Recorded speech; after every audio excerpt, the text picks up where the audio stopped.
اما بعد فاعوذ باللہ من الشیطان الرجیم بسم اللہ الرحمن الرحیم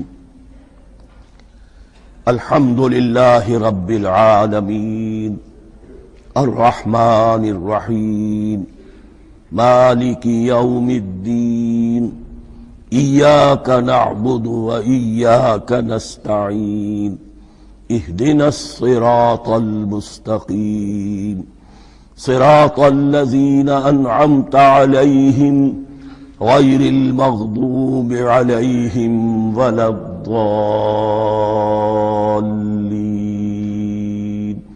آمين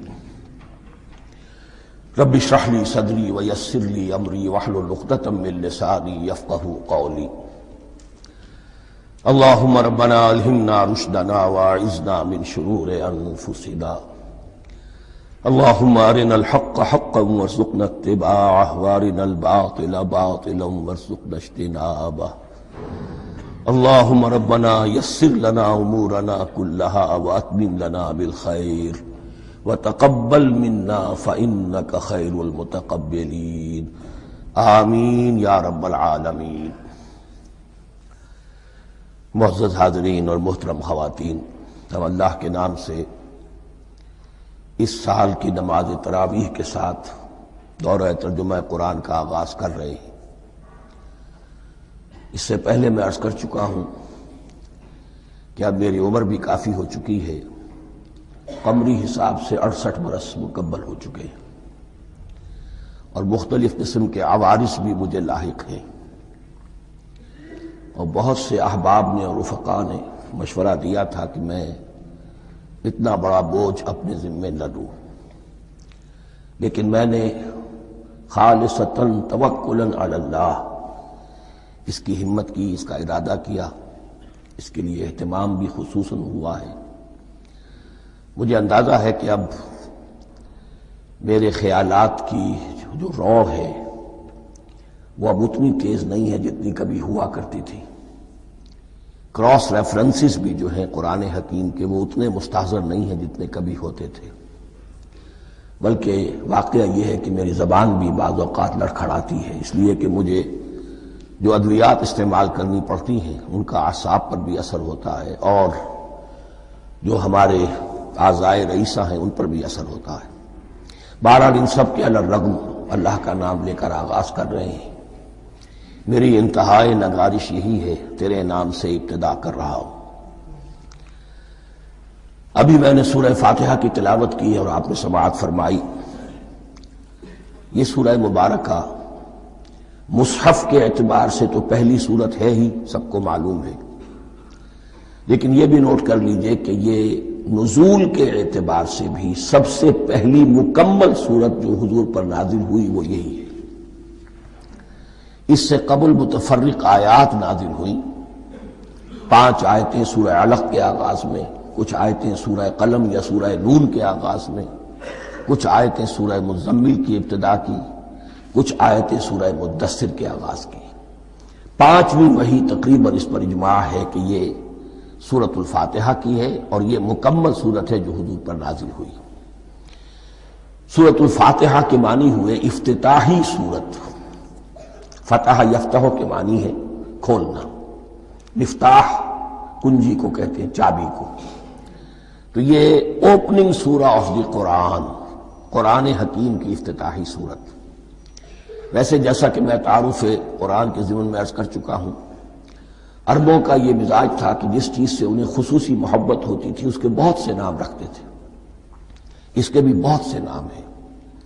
سورۃ الفاتحہ سب سے عام ہے، لیکن الکافیہ، الشافیہ، ام القرآن، اساس القرآن، کم سے کم یہ 4 نام تو میں سمجھتا ہوں کہ ہر مسلمان کو مزید معلوم ہونے چاہیے، اور بھی بہت سے نام۔ اس سورہ مبارکہ کی بالاتفاق و بالاجماع 7 آیتیں ہیں، اگرچہ ان کی ترتیب میں کچھ اختلاف ہے۔ ایک رائے، یہ رائے امام شافعی کی بھی ہے اور بصرہ کے جو قراء تھے ان کی بھی ہے، کہ آیت بسم اللہ بھی سورہ فاتحہ میں شامل ہے، اس کا جز ہے، وہ اس کو شامل کر کے پھر 7 آیتیں بناتے ہیں۔ تو آخری جنہیں ہم دو آیتیں سمجھتے ہیں صراط الذین انعمت علیہم غیر المغضوب علیہم ولا الضالین، وہ ان کے نزدیک ایک آیت ہے۔ تو گویا کہ نتیجہ یہ نکلا کہ آیتوں کی تعداد 7 ہی رہتی ہے۔ امام ابو حنیفہ رحمۃ اللہ علیہ کا موقف اور کوفے کے جو قراء تھے ان کا بھی موقف یہ ہے کہ آیت بسم اللہ نہ سورہ فاتحہ کا جز ہے نہ کسی اور سورت کا جز ہے، سوائے ایک مقام پر جہاں حضرت سلیمان علیہ السلام کا خط جو ہے نقل ہوا ہے، جنہوں نے ملکہ سبا کو لکھا تھا انہ من سلیمان و انہ بسم اللہ الرحمن الرحیم، تو قرآن کے متن میں صرف اسی جگہ پر یہ آیت شامل سمجھتے ہیں، باقی یہ صرف علامت کے طور پر کہ یہاں سے ایک نئی سورت شروع ہو رہی ہے درج کی گئی ہے۔ اس سورہ مبارکہ کو الصلاح قرار دیا گیا ایک حدیث میں، اس کا جو اسلوب ہے وہ دعا کا ہے، اور دعا کے ساتھ اس کی جو مناسبت ہے اور پھر اسی کی وجہ سے ہماری نماز کا یہ جزو لا ینفک بنا دیا گیا، بلکہ ایک حدیث جو میں آپ کو سناؤں گا اس میں اسی کو نماز قرار دیا گیا، الصلاح یہی ہے۔ ویسے وہ حدیث مبارک موجود ہے من لم یقرأ بفاتحۃ الکتاب لا صلاۃ لمن لم یقرأ بفاتحۃ الکتاب، جو شخص سورہ فاتحہ کی تلاوت نہیں کرتا اس کی کوئی نماز نہیں۔ اس کے حوالے سے بھی ہمارے ہاں دو مسلک ہیں، ذکر صرف اس لیے کر رہا ہوں کہ آپ کے علم میں ہو، ان میں کوئی بنیادی فرق نہیں ہے، کسی بھی ایک رائے کا انسان قائل اور حامل ہو سکتا ہے بغیر اس کے کہ دوسرے کو بالکل غلط قرار دے، بلکہ یہ کہ اس کے لیے بھی گنجائش اپنے ذہن میں اور اپنے دل میں رکھے۔ تو ایک رائے یہ ہے کہ یہ میں کیا عرض کر رہا تھا کوئی بھول گیا ہوں،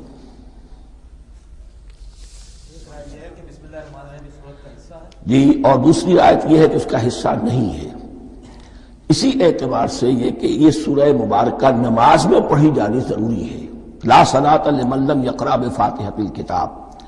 البتہ یہ اختلاف ہے، یہ بات جو میں ذکر کر رہا تھا جو ذہن سے نکل گئی، کہ آیا مقتدی جو ہے امام کے پیچھے کھڑا ہو کر جب نماز پڑھ رہا ہو تو کیا اس صورت میں بھی اس کے لیے لازم ہے کہ سورہ فاتحہ پڑھے؟ اس میں دو رائے ہو گئی، بلکہ تین۔ ایک رائے انتہائی ہے اور وہ فقہ حنفی کی طرف منسوب ہے کہ اگر آپ امام کے پیچھے مقتدی کی حیثیت سے نماز پڑھ رہے ہیں تو کسی بھی رکعت میں آپ سورہ فاتحہ نہیں پڑھیں گے۔ ایک دوسری بالکل برعکس رائے ہے، وہ امام شافعی رحمۃ اللہ علیہ کی ہے کہ ہر حالت میں چاہے امام جہری رکعت پڑھا رہا ہو جس میں وہ بلند آواز سے سورہ فاتحہ پڑھ رہا ہو، اور چاہے وہ سری رکعت ہو، ہر حالت میں مقتدی کو بھی پڑھنی ہے۔ ایک تیسری رائے بین بین ہے، وہ امام مالک کی ہے رحمۃ اللہ علیہ، کہ جو سری رکعت ہے جس میں کہ امام بھی خاموشی سے پڑھ رہا ہے مقتدیوں کو بھی پڑھنی چاہیے، جو جہری رکعت ہے جس میں کہ امام بلند آواز سے پڑھ رہا ہے اس میں مقتدیوں کو خاموش رہ کر پوری توجہ جو ہے سننے پر صرف کر دینی چاہیے۔ اذا قرئ القرآن فاستمعوا له وانصتوا، جب قرآن پڑھا جا رہا ہو تو پوری توجہ اس کے پڑھنے پر مرکوز کر دو اور خود خاموش رہو۔ میرے اپنی رائے میں یہ تیسری رائے سب سے زیادہ صائب ہے، اور اس میں کسی طرح کی بھی کوئی پیچیدگی پیدا نہیں ہوتی۔ بہرحال اس سورہ مبارکہ کا جو اسلوب ہے میں نے عرض کیا دعائیہ ہے، البتہ قرآن مجید کے علم اور حکمت کے اعتبار سے، اس کے فلسفے کے اعتبار سے ایک بات سمجھ لینی چاہیے۔ قرآن کا فلسفہ یہ ہے کہ بنیادی ہدایت ہر انسان کے دل میں موجود ہے، بالقوہ، پوٹینشلی۔ یہ جو قرآن مجید یا اللہ کی کتابیں نازل ہوتی ہیں یہ انہیں ایکٹیویٹ کرتی ہیں، وہ اندر کی جو ڈورمنٹ کانشسنس ہے، خابیدہ شعور جو ہے اسے بیدار کر کے اور پھر یہ کہ اسے اجاگر کرتی ہیں۔ ہر سلیم الفطرت انسان اور سلیم العقل انسان، دو سلامتی شرط ہیں۔ سلیم الفطرت، نیچر پرورٹڈ نہ ہو، فطرت مسخ نہ ہو گئی ہو، عقل سلیم ہو، ان دونوں چیزوں کا نتیجہ یہ نکلتا ہے کہ وہ انسان از خود بغیر کسی وحی کی رہنمائی کے، بغیر کسی نبی کی تعلیم کے سے استفادہ کیے ہوئے از خود بھی کچھ حقائق تک پہنچ جاتا ہے۔ اور وہ حقائق کیا ہے؟ نمبر ایک یہ کہ اس کائنات کا ایک خالق ہے اور وہ ایک ہے، اور وہ تمام صفات کمال سے متصف ہے۔ نمبر 2 یہ کہ انسان کی زندگی صرف یہ زندگی نہیں ہے، بلکہ ایک اور زندگی ہے کہ جس میں اس زندگی کے اعمال کے نتائج برآمد ہوں گے۔ یہ 2 باتیں، اس کی زیادہ وضاحت کے ساتھ جو ہے اس کا تذکرہ آئے گا سورہ لقمان میں، جہاں حضرت لقمان کی شخصیت کا تذکرہ ہے۔ لیکن یہاں صرف یہ بات سمجھ لیجئے کہ قرآن کا فلسفہ یہ ہے کہ ہر انسان میں، ہر فرد نوع بشر میں جو اپنی ولادت کے وقت مسلم ہوتا ہے، حضور کی حدیث ہے کل مولود یولد علی الفطرہ ابواہ یحودانہ او ینصرانہ او یمجسانہ، ہر بچہ نوع انسانی کا فطرت اسلام پر پیدا ہوتا ہے، وہ فطرت کے اندر وہ ہدایت ودیت ہے۔ اب اگر وہ فطرت بس نہیں ہوئی اور عقل جو ہے وہ صحیح رخ پر کام کر رہی ہے تو ان 2 حقائق تک وہ انسان خود پہنچ جائے گا۔ لیکن ان دونوں حقائق تک پہنچنے کے بعد اب وہ دست بستہ دعا کرے گا کہ اے رب اب مزید ہدایت تو مجھے عطا فرما۔ ایک تو یہ کہ میں کیا کروں کیا نہ کروں، میری عقل اس میں ٹھوکر کھا سکتی ہے، میں کسی اچھی چیز کو بری سمجھ سکتا ہوں، کسی بری کو اچھی سمجھ سکتا ہوں، تو مجھے صحیح راستہ، صحیح راہ ہدایت پر چلا۔ یہ دعا ہے جو انسان کرتا ہے جبکہ وہ ایمان باللہ اور ایمان بالآخرہ تک خود پہنچ چکا ہوتا ہے، اور یہ سمجھتا ہے کہ صحیح زندگی کا رخ یہی ہے کہ جس رب کو میں نے پہچانا ہے کہ وہ اس کائنات کا خالق ہے اور مالک ہے اور رب ہے، میں اس کی بندگی کروں، اس کی اطاعت کروں، اس کا حکم مانوں، اس کے راستے پر چلوں۔ لیکن وہ راستہ کون سا ہے؟ اس کے لیے پھر دست بدعا ہوتا ہے کہ پروردگار تو میری رہنمائی فرما۔ یہ مقام ہے کہ جہاں آپ سمجھ لیجئے اپنے آپ کو بھی آج اس جگہ پر تصور کرتے ہوئے پھر اس سورہ مبارکہ کو پڑھیے کہ آپ اس مقام پر اللہ کے فضل و کرم سے پہنچ چکے ہیں کہ اللہ کو آپ نے پہچان لیا اور اس کی توحید کو جان لیا، اس کی جملہ صفات کمال سے آپ واقف ہو گئے۔ آپ یہ بھی جان گئے کہ بڑھ کر اس کے حضور میں حاضر ہونا ہے اور وہ حساب کتاب لے گا۔ پھر آپ نے یہ عہد بھی کر لیا کہ اب زندگی گزارنی ہے اس رب کی بندگی میں، اسی کی فرما برداری میں۔ اب یہاں کھڑے ہو کر آپ پوچھتے ہیں کہ اللہ مجھے وہ تفصیلی ہدایت عطا فرما، ایسا نہ ہو کہ کبھی میں کسی راستے پر چلتا ہوا کسی پگڈنڈی پر مڑ جاؤں اور وہ تھوڑی سی جو ڈیوییشن ہو میرے راستے کی وہ میری عاقبت کو برباد کر دے۔ یک لحظہ غافل گشتم و 100 سال راہم دور شد، اس لیے کہ ہوتا یہی ہے سیدھے راستے سے ذرا سی کوئی پگڈنڈی جو ہے تھوڑے سے اینگل پر نکلی ہے، لیکن جب چلتے جائیں گے آپ تو جتنے آگے بڑھیں گے اس پر، اس راہ صراط مستقیم سے آپ اتنے ہی زیادہ دور ہوتے چلے جائیں گے۔ یہ ہے قرآن مجید کی حکمت اور فلسفے کے اعتبار سے اس سورہ مبارکہ کا مقام۔ اب آئیے ہم بسم اللہ کرتے ہیں۔ بسم اللہ الرحمن الرحیم، شروع کرتا ہوں میں اللہ کے نام سے جو رحمان اور رحیم ہے۔ اس پر کچھ گفتگو ہو چکی ہے تعارف قرآن کے ضمن میں کہ رحمان اور رحیم 2 نام ہیں کہ جو رحمت کے مادے سے نکلتے ہیں۔ رحمان میں اللہ تعالیٰ کی رحمت کا جوش، ہیجانی کیفیت، طوفانی کیفیت، اور رحیم میں اللہ تعالیٰ کی رحمت کا دوام اور تسلسل۔ یہ دونوں کیفیات اللہ کی رحمت میں بیک وقت موجود ہیں، جس کا ہم تصور نہیں کر سکتے۔ ہم سمندر کو دیکھتے ہیں، متلاطم سمندر ہے، اس میں ہیجان ہے، طوفان ہے۔ دریا کو دیکھتے ہیں کہ وہ سکون کے ساتھ چل رہا ہے، خاموشی سے چل رہا ہے، بہہ رہا ہے، بس تسلسل کے ساتھ بہہ رہا ہے۔ ہم ان دونوں کیفیات کو علیحدہ علیحدہ دیکھتے ہیں تو ہمارا ذہن ان دونوں کو بیک وقت اس کا تصور نہیں کر سکتا، تخیل ممکن نہیں۔ لیکن اللہ کی رحمت کی یہ دونوں شانیں مستقلاً ہر وقت موجود ہیں بیک وقت، اسی لیے ان دونوں کے درمیان کہیں حرف عطف نہیں آئے گا۔ بسم اللہ الرحمن الرحیم، الحمدللہ رب العالمین۔ کل حمد، اور حمد کو ذہن میں رکھ لیجئے، حمد مساوی ہے تعریف جمع شکر۔ عام طور پر ترجموں میں ایک لفظ لایا جاتا ہے، کل تعریف اللہ کے لیے، یہ کافی نہیں ہے۔ تعریف آپ کسی شے کی کر سکتے ہیں جس میں کوئی حسن ہے، خوبی ہے، کسی بھی اعتبار سے، خواہ آپ کو اس کے حسن و خوبی سے کوئی فائدہ حاصل نہیں ہو رہا۔ ایک پھول ہے، بہت خوبصورت ہے، بس ٹھیک ہے، خوبصورت ہے، آپ نے کہا، تعریف کر دی۔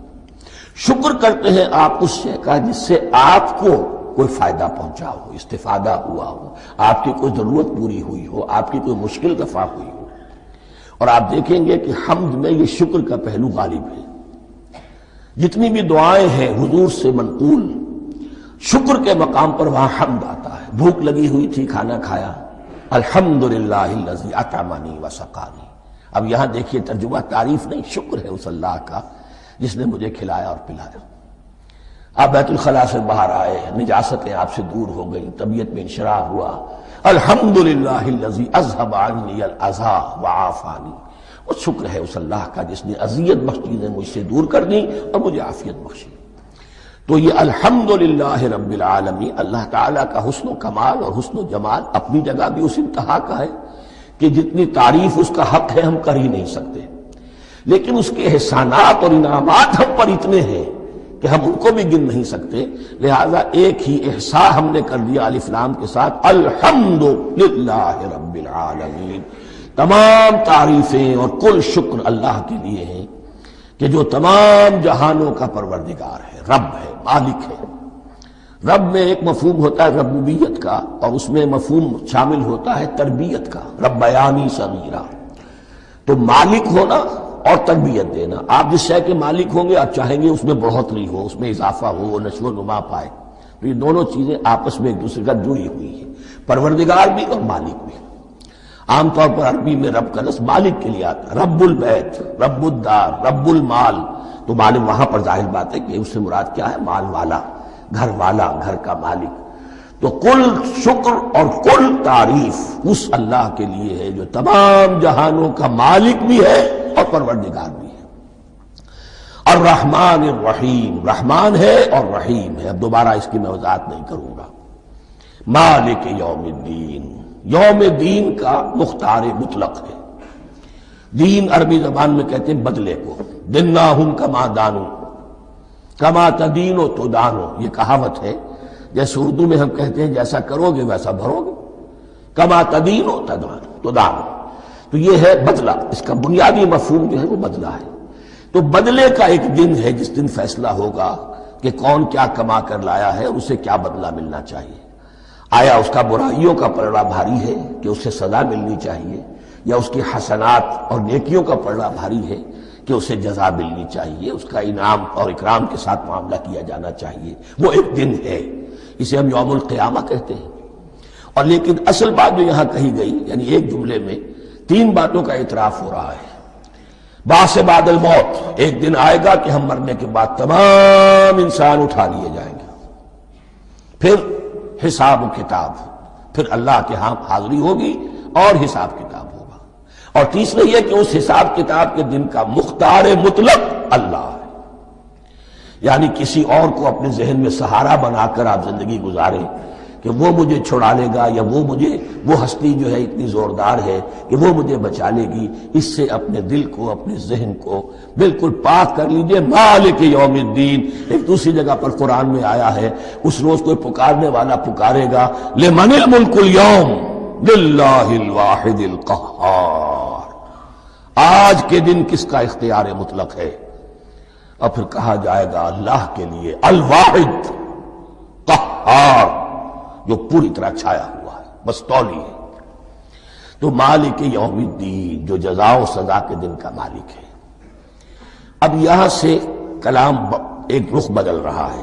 ابھی تک تو یہ غائبانہ انداز میں کلام ہو رہا ہے، اللہ سے خطاب نہیں آیا اس میں ابھی۔ الحمدللہ رب العالمین الرحمن الرحیم مالک یوم الدین۔ اب خطاب ہے، ایاک نعبد و ایاک نستعین، ہم صرف تیری ہی بندگی کرتے ہیں اور کریں گے، اور ہم صرف تجھ ہی سے مدد مانگتے ہیں اور مانگیں گے۔ یہ ترجمہ میں کیوں کر رہا ہوں کہ یہ فعل مضارع ہے۔ عربی زبان میں فعل مضارع حال اور مستقبل دونوں کو کور کرتا ہے۔ کا جو ہے مفعول فاعلی جو ہے، مفعول جو ہے اس میں ضمیر مفعولی، اسے پہلے لا کر حشر کا مضمون پیدا ہو گیا۔ ہم تیری بندگی کرتے ہیں نہیں، ہم تیری ہی بندگی کرتے ہیں اور کریں گے۔ حال میں ترجمہ کیجئے تو یہ اظہار حال ہے، اور مستقبل میں ترجمہ کیجئے تو یہ ایک عہد ہے، قول و قرار ہے، بہت بڑا معاہدہ ہے۔ وَإِيَّاكَ نَسْتَعِينُ، اور صرف تجھ ہی سے مدد مانگتے ہیں اور مانگیں گے۔ اس میں بھی حال کا ترجمہ اظہار حال، اللہ کرے کہ واقعی ہمارا حال وہی ہو، جب ہم یہ الفاظ کہتے ہیں تو واقعتاً ہم اس پر پورے اتر رہے ہوں کہ اسی کی بندگی کر رہے ہوں اور اسی سے ساری استعانت اور استمداد کر رہے ہیں۔ جہاں تک مستقبل کا تعلق ہے وہ پھر ایک عہد ہے، اہدنا الصراط المستقیم، یہ مقام وہ آ گیا کہ یہاں تک تو اے پروردگار ہم پہنچ گئے، تیرے فضل سے، تیرے کرم سے، فطرت سلیمہ بھی تیری عطا کردہ تھی، عقل سلیم بھی تیری ودیعت کردہ تھی، ان دونوں کی روشنی سے ہم یہاں تک تو پہنچ گئے۔ اب ہماری جو ضرورت ہے، احتیاج ہے، وہ کیا ہے؟ اہدنا الصراط المستقیم، ہدایت بخش ہمیں سیدھے راستے کی۔ یہاں دو باتیں سمجھ لیجئے، انفرادی سطح پر انسان کے لیے نہ معلوم کتنے مرحلے آتے ہیں ہر روز کہ جس میں وہ ایک چھٹک کر کھڑا ہو جاتا ہے، یہ کروں یا یہ کروں، دو آلٹرنیٹو سامنے آ رہے ہیں، فیصلہ کرنا مشکل ہو رہا ہے، قدم قدم پر ہدایت کی ضرورت ہے۔ اور اجتماعی طور پر نوع انسانی تین بڑے بڑے تمدنی مسائل میں واقعہ یہ ہے کہ تسلیم کر لیا جانا چاہیے کہ عقل انسانی اس کو راستہ نہیں دکھا سکتی۔ عام معاشرتی سطح پر مرد اور عورت کے درمیان حقوق اور اختیارات کا کیا توازن ہو، ناممکن ہے، انسان طے نہیں کر سکتا۔ انسان یا مرد ہے یا عورت ہے، عورت سوچے گی اپنے لحاظ، اپنے جذبات کا، اپنے خیالات کا لحاظ رکھے گی، مرد کے جذبات و احساسات کا اسے کوئی اس کا کوئی تصور ہی ممکن نہیں۔ مرد سوچے گا اسے اپنے احساسات معلوم ہے، لیکن یہ کہ عورت کے احساسات سے وہ نابلد ہے، ان کو محسوس کر ہی نہیں سکتا، لا محالہ وہ اپنے بارے میں وہ جو بھی نظام بنائے گا اس میں وہ اپنی بالادستی رکھے گا۔ وہ تو ایک ہی ہستی ہو سکتی ہے کہ جو دونوں کی خالق ہے، مرد کی بھی عورت کی بھی، اور اس کو دونوں سے محبت ہے، دونوں کا خیر خواہ ہے، دونوں کا رب ہے، دونوں کو پروان چڑھانا چاہتا ہے۔ اسی طرح فرد اور معاشرہ یا ریاست، حکومت اور ریاست ہمیشہ یہ چاہتی ہے کہ سارے اختیارات ہمارے ہاتھ میں آ جائیں، ٹوٹلیٹیرین سوسائٹی ہو، بس ہم حکم دیں اور لوگ اس پر چلیں۔ افراد یہ چاہتے نہیں، ہمیں آزادی ہونی چاہیے۔ اب آپ دیکھیے کہ دنیا میں کتنے جھگڑے چلتے ہیں اسی پر، فریڈم فریڈم فریڈم۔ وہ فریڈم واقعتاً اپنی جگہ پر ایک شے ہے، افراد کی آزادی ہونی چاہیے، لیکن افراد کی آزادی اتنی نہ ہو جائے کہ وہ مادر پدر آزاد ہو جائے، کوئی قانون، کوئی قاعدہ، کوئی اخلاقی کوئی حدود اور قیود جو ہے ان کا پابند نہ رہے۔ تو اب کہاں ہے وہ نقطہ اعتدال کہ جس میں انسان کی انفرادی آزادی، انفرادی اختیار اور ادھر اجتماعی مصلحتیں جو ہیں ان کو بیلنس کیا جا سکے؟ انسان طے نہیں کر سکتا، صرف اللہ ہی اس کے لیے نظام دے سکتا ہے۔ تیسرا مسئلہ ہے سرمایہ اور محنت، اس میں کیا توازن ہو؟ سرمایہ اور محنت دونوں مل کر کچھ بنا رہے ہیں، کچھ پروڈیوس کر رہے ہیں۔ اب اس میں نفع جو ہوا ہے اس میں سرمایہ کا کتنا حصہ ہونا چاہیے اور لیبر کا کتنا ہونا چاہیے، کون طے کر سکتا؟ اس کے لیے بھی کہ ایسا نہ ہو کہ سرمایہ داری جو ہے آکاش بیل بن کر پورے معاشرے پر چھا جائے اور غریب بیچارہ، مزدور بیچارہ، کاشتکار بیچارہ وہ گویا کہ چکی کے دو پارٹوں میں پس کر رہ جائے، اس کی کوئی حیثیت نہ رہ جائے۔ لیکن یہ کہ دوسری طرف اگر یہ کہ مزدور کا جو حق ہے اس سے زیادہ اس کو دے دیا جائے تو سرمایہ جو ہے وہ سکڑ جائے گا، شائی ہو جائے گا، وہ پھر میدان میں نہیں آئے گا۔ کیا کیا جائے؟ کون سا نقطہ عدل و اعتدال ہے؟ یہ تین مسائل ایسے ہیں، اہدنا الصراط المستقیم۔ تو یوں سمجھیے کہ ایک جو بنیادی ہدایت تھی، ایک اللہ کو پہچان لینا، یہ جان لینا کہ کل حسن و جمال اور تمام انعام و اکرام کا منبع اس کی ذات ہے، وہ رحمان ہے اور رحیم ہے، اور یہ جان لینا کہ مرنے کے بعد جی اٹھنا ہے، حساب کتاب ہے، فیصلہ ہوگا جزا و سزا کا، اور مختار مطلق اس دن کا اللہ ہے۔ پھر یہ عہد کر لینا ایاک نعبد و ایاک نستعین۔ اس کے بعد دعا، پروردگار ہمیں ہدایت پر قائم رکھ، ہماری ہدایت میں اضافہ فرما۔ اس ہدایت کے لفظ کو سمجھ لیجئے، بنیادی ہدایت، تفصیلی ہدایت، قدم قدم پر ہدایت، ہدایت پر ہدایت۔ والذین اہتدوا زادہم ھدی، جو لوگ ہدایت کے راستے پر آتے ہیں اللہ ان کی ہدایت میں اضافہ کرتا ہے۔ تو یہ قدم قدم پر ہمیں ہدایت کی ضرورت ہے اور مرحلہ وار ضرورت ہے۔ ہدایت اس کو بھی کہتے ہیں کہ کسی نے آپ سے کوئی پتہ پوچھا، آپ نے کہا ادھر جانا، پھر دوسری گلی میں مڑنا، پھر جانا دو تین لائٹیں چلے جانا، پھر مڑنا وغیرہ وغیرہ، یہ بھی ہدایت ہے، نظری طور پر آپ نے بتایا ہے۔ ایک ہدایت یہ ہوئی کہ بھائی میں چلتا ہوں آپ کے ساتھ، میں آپ کو وہاں تک پہنچا دوں گا تاکہ آپ کو دقت نہ ہو، آپ نے منزل تک پہنچا دیا۔ ان دونوں کے درمیان، یہ تو میں نے ایک فرد کی مثال دی ہے، اللہ اور بندے کے درمیان نہ معلوم کتنے مراحل ہیں ہدایت کے۔ تو کسی وقت بھی انسان اپنے آپ کو ہدایت خداوندی سے مستغنا نہیں سمجھ سکتا، اور نہیں تو پروردگار جو ہدایت دی ہے اس پر ہدایت پر قائم رکھ۔ کیا پتہ شیطان کا کوئی حملہ، کیا پتہ ہمارے نفس کی کوئی شرارت کسی ایسے رخ پر ہمیں ڈال دے کہ اب تک کی ساری کمائی بھی ضائع ہو جائے۔ لہذا یہ نہ سمجھیے کہ جب یہ ساری چیزیں ان کو معلوم تھی، ان چیزوں کا تو اقرار کر رہے تو اب ہدایت کون سی مانگ رہے؟ تو ہدایت کا تو بڑا میدان کھلا ہوا ہے، اور اس ہدایت کی وہ جو میں نے آخری شکل آپ کو بتائی ہے کہ منزل مقصود تک پہنچا دے، یہ ہدایت بھی قرآن مجید میں اس معنی میں بھی لفظ آیا ہے کہ اہل جنت جب جنت میں داخل ہوں گے تو جو ترانہ حمد ان کی زبان پر اس وقت ہوگا وہ کیا ہے؟ الحمدللہ الذی ہدانا لہذا وما کننا لنہتدی لولا ان ہدانا اللہ۔ کل شکر اس اللہ کا جس نے ہمیں یہاں تک پہنچا دیا، ہدایت دی یہاں تک پہنچا دیا، اور ہم ہرگز نہ پہنچ پاتے، ہم ہرگز ہدایت یافتہ نہ ہو سکتے اگر اللہ ہی ہمیں ہدایت نہ دیتا۔ اہدنا الصراط المستقیم، سیدھا راستہ، صراط الذین انعمت علیہم، اب اس کی مزید وضاحت ہے، راستہ اس کا ان لوگوں کا جن پر تیرا انعام ہوا۔ یہ کون لوگ ہیں؟ اس کی وضاحت آپ کو ملے گی سورہ نساء میں، من یطع اللہ والرسول فاولئک مع الذین انعم اللہ علیہم من النبیین والصدیقین والشہداء والصالحین۔ چار طبقات ہیں منعم علیہم جن پر اللہ کا انعام ہوا ہے۔ چوٹی پر انبیاء کرام، اس کے بعد صدیقین کرام، اس کے بعد شہداء عظام، اس کے بعد عام صالح مسلمان، صالح ہو۔ یہ بیس لائن ہے، اس سے اوپر کا درجہ شہداء کا ہے، اس سے اوپر کا درجہ صدیقین کا ہے، اور پھر اس سے اوپر کا درجہ انبیاء کا ہے۔ انبیاء میں سے پھر وہ بھی ہوتے ہیں کہ جو اولو العزم میں من الرسل ہیں، لیکن یہ چار طبقات ہیں، ان کے راستے پر ہمیں چلا۔ غیر المغضوب علیہم ولا الضالین، جو مغضوب علیہم نہیں ہوئے، جن پر تیرا غضب نہیں ہوا، اور غضب ہوتا ہے ان پر کہ جو ہدایت کے واضح ہونے کے بعد ہدایت کو ترک کر دیں، وہ ہے مغضوب علیہم۔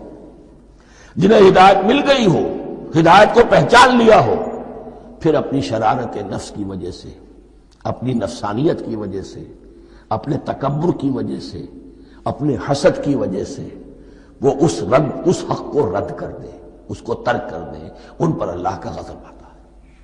اور اس میں اس کی بہت بڑی مثال تاریخ کے اعتبار سے یہودی ہے۔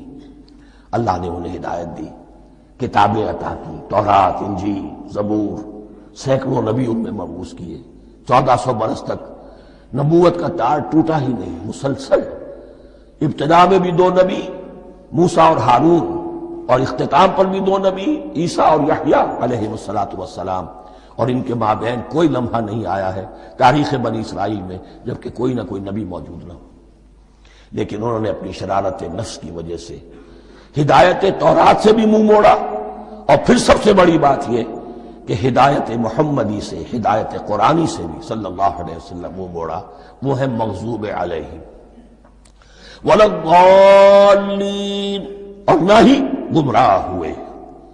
یہ لفظ جو آتا ہے عربی زبان میں گمراہ کا بھی ہے اور تلاش حق میں بھٹکنے والے کا بھی ہے۔ ایک وہ شخص ہے جس پر حق ابھی واضح نہیں ہوا، وہ تلاش میں ہے، اس کے لیے بھی ضال کا لفظ آئے گا۔ اسی طرح کوئی شخص کسی کے عشق اور محبت میں ایسا ہو جائے، دیوانہ ہو جائے، اس کو بھی ضال کہتے ہیں، یعنی اس کے اوپر جذبات کا اتنا غلبہ ہو گیا ہے کسی کی محبت اور عشق کی بنا پر۔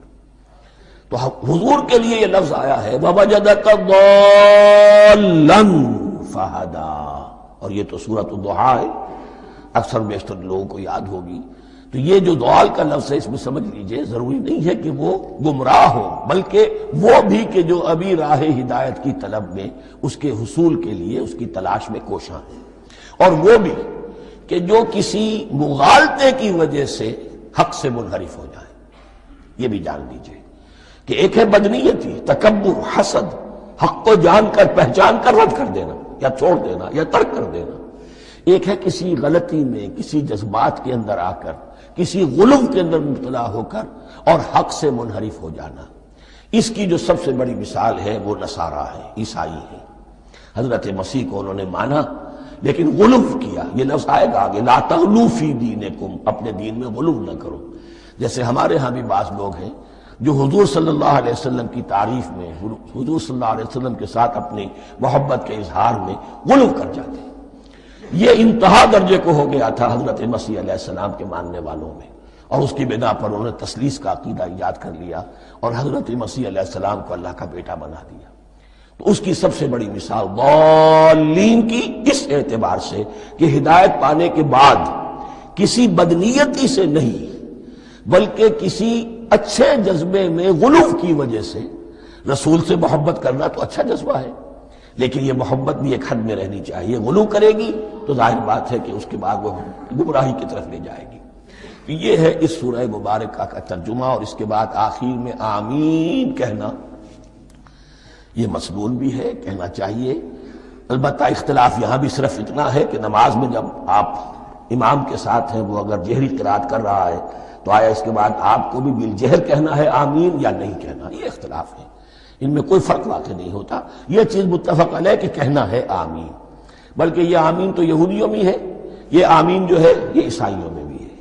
ان کی بھی جو لارڈس پریئر ہے اس کے بعد آمین، وہ آمین کہتے ہیں، وہ فرق، وہ لفظ ایک ہی ہے، اس لیے کہ عبرانی زبان اور عربی زبان یا تو ہم یہ کہہ سکتے ہیں کہ دونوں بہنیں ہیں، کوئی ایک مشترک زبان تھی ان کی ماں جس کی یہ دو بیٹیاں ہیں، اور یا یہ کہنا پڑے گا کہ عربی زبان کی ماں جو ہے وہ عبرانی زبان ہے۔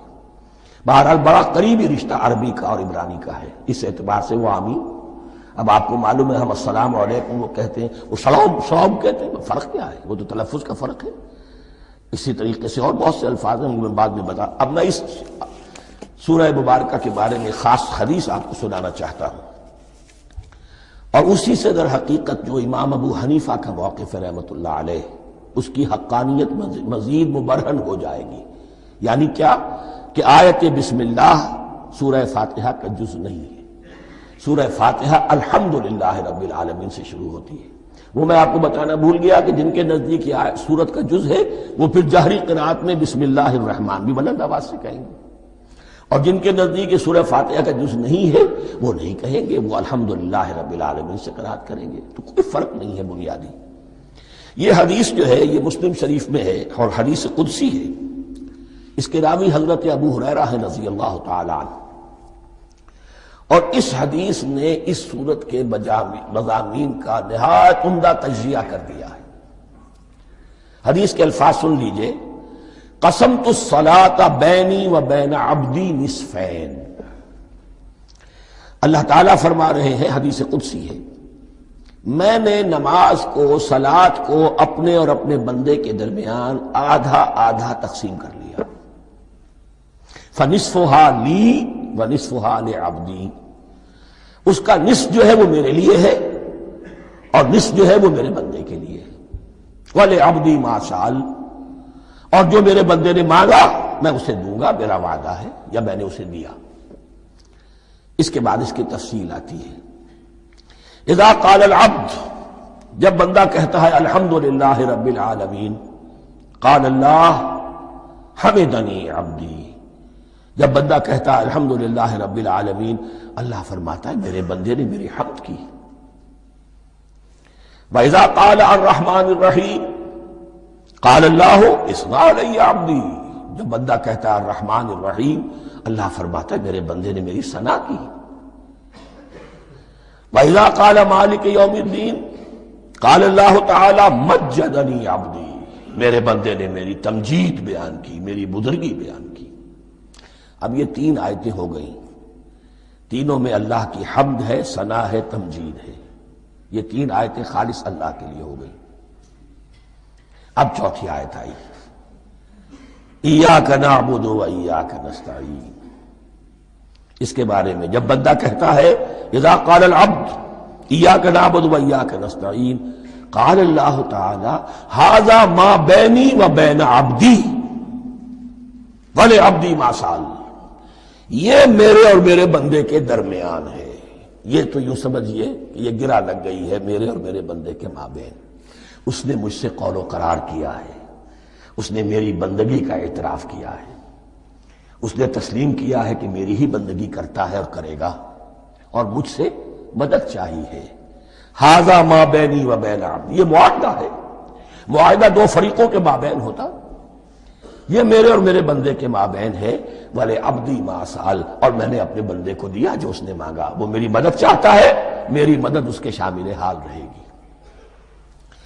فَإِذَا قَالَ، اور جب بندہ کہتا ہے اهْدِنَا الصِّرَاطَ الْمُسْتَقِيمَ صِرَاطَ الَّذِينَ أَنْعَمْتَ عَلَيْهِمْ غَيْرِ الْمَغْضُوبِ عَلَيْهِمْ وَلَا الضَّالِّينَ، قال اللہ تعالی ھذا لعبدی ولعبدی ما سأل، یہ تین آیتیں یہ میرے بندے کے لیے، اهدنا الصراط المستقیم، اسی صراط مستقیم کی وضاحت ہے مثبت، صراط الذین انعمت علیہم، اسی صراط المستقیم کی وضاحت ہے منفی انداز میں، غیر المغضوب علیہم ولا الضالین، یہ سب میرے بندے کے لیے ہے اور میں نے اپنے بندے کو دیا جو اس نے مانگا۔